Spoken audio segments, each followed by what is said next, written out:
कहानी के शुरुआत में हमें एक पुलिस किसी सीक्रेट लोकेशन पर चुपके से आते हुए दिखाया जाता है और एक बैग उठाकर अपने साथ लेकर चला जाता है। दरअसल वो इस बैग को चोरी करके लेकर जा रहा था और आगे कहीं किसी से बेचना चाहता था, जो इस बैग के उसे काफी सारे पैसे मिलने वाले थे। लेकिन जब वो जैसे ही गाड़ी में आकर बैठा तो उसे लगने लगा जैसे कि उसके पीछे कोई है कि तभी हम देखते हैं कि कोई फौरन से उसके गले पर हाथ रखकर उसका गला ही काट के रख देता है। दरअसल ये कोई और नहीं बल्कि टिफनी थी। टिफनी उसी लड़के के दोस्त थी जिसकी रूह अब चकी में घुसी हुई थी और उसने उस पुलिस ऑफिसर को इसीलिए मारा क्योंकि उस बैग में चकी की बॉडी के टूटे हुए टुकड़े थे और यहाँ टिफनी को यही लगता था कि उसकी बॉडी में उसके दोस्त का सोल अभी भी मौजूद है। वो उसे किसी भी चेहरे के साथ वापस इस दुनिया में अपने पास लाना चाहती थी क्योंकि वो उससे काफी प्यार जो करती थी। जैसे ही उसने घर आया तो उस चकी के हर टूटे हुए टुकड़े को साथ में मिलाकर उसे जोड़ने लग जाती है। वो उन टुकड़ों को सिलती है और साथ ही साथ बाकी डॉल्स के पार्ट्स लगाकर पूरी तरह से तैयार कर देती है। लेकिन इस लुक में चकी अब बहुत ही खतरनाक लग रहा था। टिफनी तो इस बात से काफी खुश हो चुकी थी कि उसने तो चकी को ठीक कर दिया था। इसके बाद वो उसे एक स्टार सर्कल में लेटाकर अजीब तरीके से रिचुअल करना शुरू कर देती है कि शायद इसमें वो सोल वापस आ जाए और ये उठ खड़ा हो जाए। लेकिन ऐसा करने के बाद भी अभी उसमें कोई भी मूवमेंट नहीं होती और फिर कुछ टाइम के बाद टिफनी का एक और दोस्त वहाँ पर आ जाता है और टिफनी जब वापस मुड़कर देखती है तो चकी अपने जगह पर नहीं था। उसे पता चल चुका था कि चकी अब वापस आ चुका है, वो जीवित हो चुका है। यहाँ पर वो अब अपने दूसरे दोस्त को बांध देती है ताकि वो कुछ भी करने लायक ही न रहे और अब उसके सामने चकी आ जाता है। ठीक उसी टाइम पर टिफनी के दोस्त के मुंह पर पिलो रखकर उसे दबाते हुए उसकी सांसें ही रोक देता है जिससे उसकी वहीं पर मौत हो जाती है। अब टिफनी चकी को जिंदा देखकर काफी खुश होती है क्योंकि चकी के अंदर उसी दोस्त की रूह थी जिससे टिफनी शादी करना चाहती थी। यहाँ वो चकी से बातें करने लग जाती है और उसे एक वेडिंग रिंग दिखाकर पूछती है कि क्या तुम्हें याद है इसके बारे में, ये तुम्हारे बॉडी के पास से मिली हुई थी, यानी जिस वक्त उसके दोस्त की डेथ हुई थी तो वहीं से उसे यह वेडिंग रिंग मिली हुई थी। तो यह सुनकर उसके दोस्त की सोल जो चकी के अंदर थी अब वो जोर जोर से हंसने लग जाती है, कहने लगा कि मैं तो तुमसे कभी शादी करने ही नहीं वाला था। उसकी ऐसी बात सुनकर टिफनी का दिल ही टूट जाता है। उसे गुस्से में कुछ भी समझ नहीं आता कि अब क्या करना चाहिए। तो वो अपना गुस्सा ठंडा करने के लिए चकी को एक केज में बंद कर देती है। सीन शिफ्ट होकर हमें एक लड़का दिखाया गया जो कि एक लड़की जेड को पार्टी के लिए पीक करने के लिए आया हुआ था। उसके साथ जेसी भी था। लेकिन सच्चाई का किस्सा तो यहाँ यह चल रहा था कि असल में जेड जेसी को पसंद करती थी। सभी अभी यहाँ से निकल ही रहे थे कि रास्ते में इन्हें जेड का अंकल इन सभी को रोक लेता है और जेड से कहने लगा कि मैंने तुम्हें मना किया था ना इसके साथ जाने से। यह कहने के बाद जेड को वो अपने साथ घर लेकर चले जाता है। अब दूसरी तरफ जेसी काफी परेशान हो चुका था तो उसका दोस्त उसे सलाह देते हुए कहने लगा कि तुम दोनों भागकर शादी कर लो क्योंकि वो भी तो तुम्हें पसंद करती है और तुम भी तो करते हो, तो इसमें बुरी बात क्या है। और फिर हमें यहाँ पर यह भी पता चलता है कि जेसी टिफनी का नेबर था, यानी उसका पड़ोसी था। फिर हमें चकी दिखाया जाता है कि टिफनी चकी को केज में अकेला देखकर उसके लिए एक ब्राइड यानी एक फीमेल डॉल लेकर आती है और उसके केज में रख देती है। कुछ टाइम के बाद वो नहाते हुए टीवी देखने लग जाती है। लेकिन उसी दौरान हमें चकी दिखाया गया जो कि उस ब्राइड डॉल के गले से रिंग निकालकर केज को काटते हुए बाहर निकल जाता है। उसे अब काफी गुस्सा आ जाता है कि टिफनी ने उसे केज में बंद किया और इसी बात का बदला लेने के लिए वो टिफनी के वॉशरूम में जाने लगा। जब उसने देखा कि टिफनी पानी में है तो इस चीज का फायदा उठाते हुए उसके सामने का टीवी उतारकर उसके बाथटब में फेंक देता है।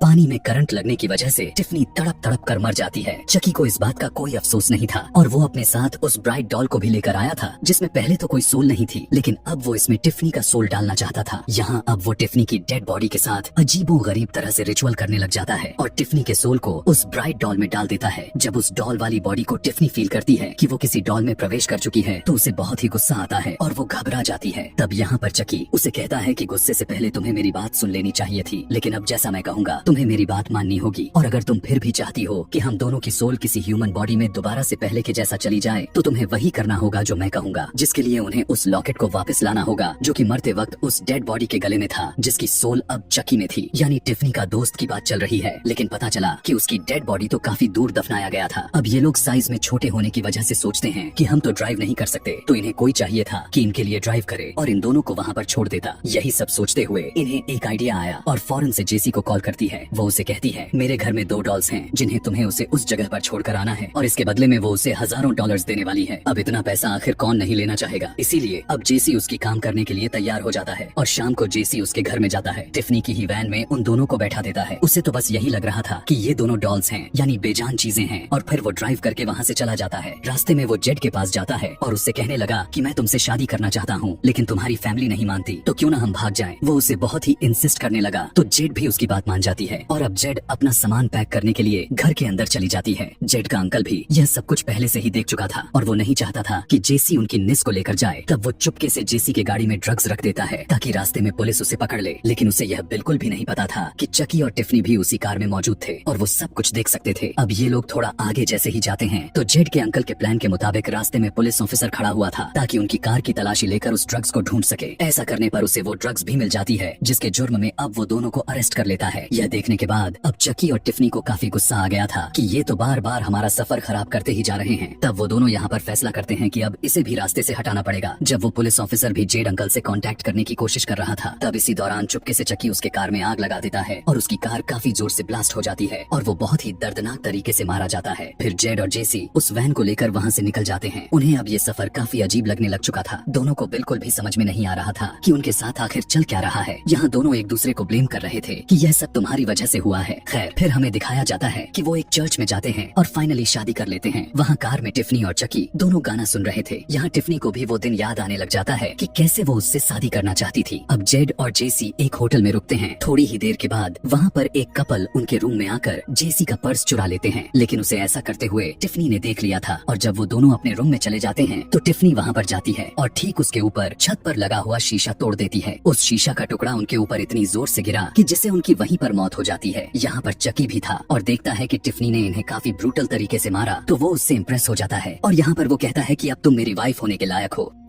इसी के साथ वो वेडिंग रिंग निकालता है और उसे पहना देता है। यह देखकर टिफनी की आंखों से खुशी के आंसू निकलने लग चुके थे, जबकि ये लोग भी जेसी और जेड के साथ होटल में ही रुके हुए थे। दूसरी तरफ देखते हैं कि जेड और जेसी भी काफी घबराए हुए थे क्योंकि उन्हें लग रहा था कि ये जो सब कुछ हो रहा है उनकी वजह से हो रहा है। तब जेड अपने एक दोस्त को कॉल करते हुए पूछती है कि यह सारा सीन आखिर क्या है। तब वो उन्हें बताता है कि दरअसल तुम दोनों के पीछे पुलिस लगी पड़ी है। जैसे ही सुबह हुआ तो होटल के ओनर को उस कपल की डेड बॉडीज मिली जो रात में टिफनी ने मारा था। यह देखकर सभी काफी डर जाते हैं। बिना देरी किए जेड और जेसी भी वहाँ से फौरन से निकल आते हैं। यहाँ पर अब इनका दोस्त भी आ चुका था। वो उन दोनों से कहता है कि तुम दोनों में से कोई भी गलत नहीं है, तुम दोनों को बस गलत लग रहा है और अब तो तुम लोग हस्बैंड वाइफ हो तो तुम्हें तो एक दूसरे पर ट्रस्ट करने की जरूरत है। इसी के साथ जैसे ही वो वहाँ पर वैन में रखी हुई बॉक्स को खोला तो वहाँ पर जेड के अंकल की बॉडी थी। यह देखने के बाद उसे भी शक हो जाता है और वो उसी की गन निकाल कर उन दोनों पर पॉइंट कर लेता है। चिल्लाते हुए वो कहने लगा कि जल्दी से वैन से बाहर आ जाओ। उसे लग रहा था कि अब तक जितने भी मर्डर्स हो चुके हैं उन दोनों ने मिलकर ही किए हैं। यह देखकर चकी और टिफनी भी मूवमेंट करना शुरू कर देते हैं और खुद को रिवील कर देते हैं। उन्हें देखकर उनके दोस्त वहाँ से भागने की जैसे ही कोशिश की, लेकिन तभी उसी टाइम एक ट्रक उसे इतनी जोर से मारता है कि उसकी बॉडी के चीथड़े हो जाते हैं। अब चकी यहाँ गुस्से से कहने लगा कि चुपचाप वैन चलाओ यहाँ चकी, और टिफनी उन दोनों को सारी स्टोरी बताते हैं और एक दूसरी वैन चुराकर उसमें ट्रेवल करने लग जाते हैं। इसी वैन में किचन भी मौजूद था। यह देखकर टिफनी चकी डॉल के लिए काफी अच्छा खाना बनाती है कि तभी इन दोनों में एक छोटी सी बात पर लड़ाई शुरू हो जाती है कि खाना खाने के बाद बर्तन कौन धोएगा। इनमें काफी सारे बहस होने लग चुकी थी। इसी चीज का फायदा उठाकर जेड फौरन से आती है और टिफनी को माइक्रोवेव ओवन में बंद कर देती है और जेसी चकी को उठाकर फौरन विंडो से बाहर फेंक देता है। लेकिन चकी बदले में जेसी पर शूट किया तो उसकी वैन बैलेंस खराब हुआ और उसका एक्सीडेंट हो जाता है, लेकिन लकीली वो बच गया था। वहाँ अंदर माइक्रोवेव से जली हुई टिफनी भी बाहर आ चुकी थी और वो बदला लेने के लिए जेड पर अटैक कर देती है, लेकिन जेसी फौरन से जेड को लेकर बाहर आ जाता है। उन दोनों के बाहर निकलते ही उस वैन में जोर से धमाका होता है, लेकिन गन पॉइंट पर लेते हुए जेड को कब्रिस्तान आ जाता है। चकी को यहाँ पर उसे एक लॉकेट चाहिए था जो कि उस कब्र में उसी इंसान के डेड बॉडी के साथ ही दफन था। दूसरी तरफ जेसी भी टिफनी को उठाए वहाँ पर पहुँच जाता है। वो उसे चकी को देता है, लेकिन चकी कहता है कि मुझे इसकी कोई जरूरत नहीं है। इसी के साथ वो जेड पर भी एक नाइफ से अटैक करता है, लेकिन वो नाइफ जेसी को लग जाती है और फिर वो उन दोनों को बांध देता है। अब क्योंकि चकी को उसकी लॉकेट मिल चुकी थी, इसीलिए अब वो अपने सोल को ट्रांसफर करने के लिए रिचुअल करना शुरू कर देता है। लेकिन जब टिफनी यह देखती है कि जेड और जेसी में इतना प्यार है तो वो बिल्कुल बदल जाती है और अब वो उन्हें मारना या एक दूसरे से अलग करना नहीं चाहती थी और अब वो चकी के पास जाकर उसे पीछे से एक नाइफ से स्टैब कर देती है। वो उससे कहने लगी कि अब हम जीकर आखिर क्या करेंगे, हमें जीने का वैसे भी कोई हक नहीं है। इसी के साथ उन दोनों में काफी तगड़े फाइट शुरू हो जाती है। यहाँ पर चकी टिफनी को नाइफ मारते हुए उस बेचारी को खत्म कर देता है, यानी उसकी मौत हो जाती है। लेकिन तभी किसी तरह खुद को छुड़ाकर जेसी काफी जोर से चकी को हिट करता है, जो सीधा जाकर उसी कब्र में गिरा जहाँ उसकी पहले से ही ह्यूमन बॉडी पड़ी थी। यहाँ पर एक पुलिस ऑफिसर भी आता है और वो लोग चकी पर काफी शूट करते हैं। चकी मरने से पहले कहता है कि मैं वापस जरूर आऊंगा। पुलिस ऑफिसर जेड और जेसी से कहते हैं कि तुम लोग अब घर जा सकते हो क्योंकि तुम दोनों अभी बच्चे हो, इसीलिए यहाँ रुकना ठीक नहीं है। लेकिन जब वो टिफनी के पास गए तो उसने देखा कि वहाँ पर तो टिफनी का बेबी पड़ा है। वो बच्चा दिखने में काफी खौफनाक लग रहा था, जो फौरन से वो बच्चा उस पुलिस ऑफिसर पर अटैक करके उसकी जाने ही ले लेता है। और इसी के साथ यह कहानी